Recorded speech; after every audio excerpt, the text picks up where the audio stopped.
రేపోకుల Srinivas, TNSF రాష్ట్ర ప్రధాన కార్యదర్శి. స్వతంత్ర భారతదేశంలో 76 సంవత్సరాల స్వతంత్ర భారతదేశంలో కను విని ఎరగని రీతిలో నా భూతో నా భవిష్యత్ అనే విధంగా ఈ ప్రమాణ స్వీకారం చరిత్రాత్మకంగా, ఈ విజయం, ఈ గెలుపు, ఈ ప్రమాణ స్వీకారం చరిత్రాత్మకంగా నిలవబోతూ ఉంది.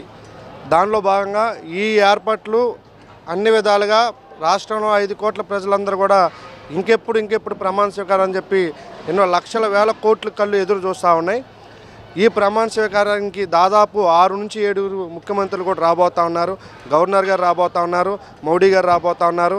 అదేవిధంగా నారా చంద్రబాబు నాయుడు అనే ప్రమాణ స్వీకారం కోసం అన్ని నలుదిక్కులు ఉన్నటువంటి అన్ని ప్రాంతాల నుంచి కూడా రైలు మార్గంలో, బస్సు మార్గంలో, ద్విచక్ర వాహనాలతో అందరూ కూడా రాబోతూ ఉన్నారు. ఈ ఏర్పాట్లు వివిఐపి గ్యాలరీ అనేది 4000 మందికి కేటాయించడం జరిగింది. అదేవిధంగా విఐపి గ్యాలరీ 19,500 మందికి కేటాయించడం జరిగింది. అదేవిధంగా ఒక సుమారు దీనికి లక్షల్లో ప్రజలందరూ కూడా రాబోతున్నట్టు సూచన ఉంది. ఈ ప్రమాణ స్వీకారం ఏదైతే ప్రింట్ మీడియా కానివ్వండి, ఎలక్ట్రికల్ మీడియా నుంచి అనేక మాధ్యమాల ద్వారా ప్రజలందరూ ఈ ప్రమాణ స్వీకారం చూడబోతూ ఉన్నారు.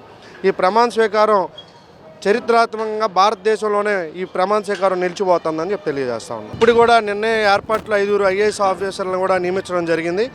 దాంతోపాటు కేంద్ర బలగాలు కూడా రావడం జరిగింది. ప్రతి రాడ్డు, ప్రతి దాన్ని కూడా అణువణువున చెక్ చేస్తూ ప్రతిదాన్ని ముందస్తు జాగ్రత్తలు తీసుకొని అన్నిటి నిర్మాణం కూడా జరుగుతూ ఉన్నాయి. రేటు ఎటువంటి ఆటంకాలు, ఇబ్బందులు కనుక్కుండా చూస్తూ ఉన్నారు. అదీగాక మోడీ గారు, ప్రధానమంత్రి గారు రాబోతున్నారు కాబట్టి, అదేవిధంగా ఇతర రాష్ట్రాల ముఖ్యమంత్రులు, ఈ జెడ్ ప్లస్ కేటగిరీ ఉన్నటువంటి చంద్రబాబు గారికి ఈ ప్రమాణ స్వీకారంలో ఎటువంటి ఇబ్బంది కలగకూడదు కాబట్టి అన్ని ఏర్పాట్లు చాలా బందోబస్తు పకడ్బందీగా చేస్తూ ఉన్నారు.